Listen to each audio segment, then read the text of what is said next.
Such demand for it. Unbelievable. And it's only growing. On that note, I have to go and say Actually, a lot of how much is a lot? quite a bit. And he's like, what other day? And I was like, yeah, and like, oh. Yeah, obviously that's not my issue though. My mum cut out fizzy drinks. My mum actually out my drink.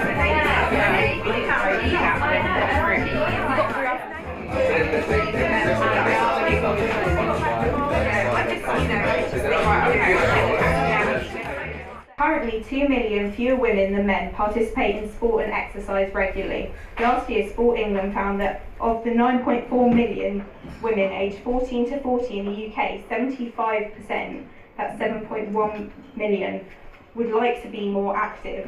So why aren't we? When we discuss health, nutrition and fitness within the media, the end goal is always weight loss. But with this comes a mind full of body images, issues, guilt trips and a feeling of failure when goals aren't met. And this can often lead to people, especially women, giving up totally or not even starting to engage in the first place. Body and Mind, the campaign that Anna Scholz and us are launching tonight, want to refocus our attention to the idea that health is a concern for all and something we all need to be actively engaged in, not just something for those of a certain dress size. Susie Orbach says people are spending their lives looking into mirrors and cameras. That's a theft of women's energies. It is not that we don't all want to look good, but it shouldn't be our preoccupation. What is more, this preoccupation may actually be misguided in terms of physical health. So our first question is, what does healthy look like, and can we visually decide who is healthy and who is not? I think the thing about health is it's so arbitrary. So it's something that, it's all down to genes, isn't it? And the thing that really irritates me about Katie Hopkins is, and she tweets me frequently to say I'm fat and unattractive and must be unhappy. She wrote a column in The Sun where she said I wasn't beach body ready, I was body bag ready. Bin bag ready? Bin bag ready. And I was like, I've never met you. I don't know, like no one in The Sun is going to know who the F I am. And I thought, how dare you? Because for me, I know when I was a size 8 and a size 10, which I have been, I was way unhealthier than I am now when I eat bigger portions, but I swim 3 times a week, I used to be bulimic, all of those things, and you can't, it's so random. I mean, that's why BMI is a really crap tool, isn't it? You get rugby players who are super fit and who are kind of morbidly obese according to BMI. And I think, you can be overweight and kid yourself that you're healthy, but I'm overweight and I really do think I am healthy. I've had friends say to me, are you really happy looking like that? And I'm like, yeah, because I'm not throwing up anymore and, and I'm not walking around starving and kind of hallucinating about crisp packets. Do you know what I mean? I feel that the focus is far much on being thin for everybody. I mean, I've worked in the plus size industry for 20 years now. And I think people are just always obsessing about being a different size and being only shopping or only wanting to feel better when they're actually thinner. And I think you have to live your life now. It's the moment now. You have to enjoy your life now.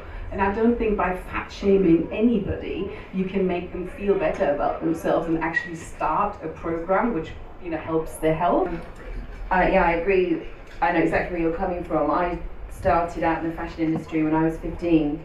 Still a child, basically, and I was with an agency where I had to be a size 8 or a 6, and if I wasn't taken seriously, I wasn't looked at as a professional model, and I was, from the age of 15 to 18, I was miserable, I had an eating disorder, I wasn't enjoying my teenage years that I should have done with my friends who were all going out and having fun, and I was like, no, I can't eat this and I can't eat that, because I was told that I had to be a certain way. Later on, I decided, right, forget this isn't for me. I was spending too much time worrying about food, about how I looked, and then just let myself go. I naturally filled out to a UK size 16, and I've never been healthier. It's not just, your body, my skin and my eyes and my hair, it all shows. I look healthier now than I ever did when I was trying to be really, really thin, because it didn't agree with me. I wasn't supposed to be that small, and there are a lot of women who aren't supposed to be that small, and they struggle and they struggle and they're miserable, and they do things like look on Instagram and Facebook and judge everybody, and I think that's more unhealthy, to be honest. Yeah, from personal experience of being in the gym for 2 years and going on my own fitness journey, I can vouch for the fact that healthy and size just don't match. I've literally trained myself women who were size 6 and 8 and couldn't perform a proper squat, and I've seen women who are size 20, 22 complete a full Bhangra class like they were floating on air. So I know from personal experience for myself, yes, I wanted to lose the weight. I lost 13 stone, and that's my fitness journey that I went on. But I certainly don't want to be skinny, and I know full well that I eat. You know, Paul was the personal trainer that gave me some amazing advice at the beginning of my journey to just not weigh myself, but not look at the scale anymore. Just focus on being fit and healthy and enjoying fitness for what it actually does for me, mind, body, and soul, really.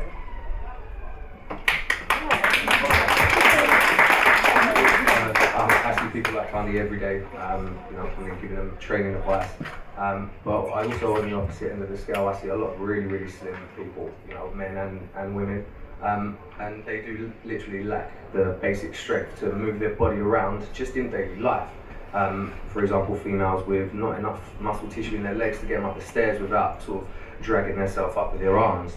Men in the same, I do see a lot of men as well now. It's a lot more common to see men with eating disorders and anorexics. I train 2 boys that have not been diagnosed yet, but I've been speaking to their parents, and they are, borderline anorexic. They've got eating disorders. So people are thinking that slim is healthy when really it can sometimes be the absolute total opposite end of the spectrum. I think that for me the question isn't about what does healthy look like, it's what does it feel like, which I think we've all alluded to. You want people to be confident, you want people to have high self-esteem. I think that's really, really important. It's about what you look like, being well mentally. I think the benefits of sport and activity to your mental well-being are massive, and lots of people exercise for that reason.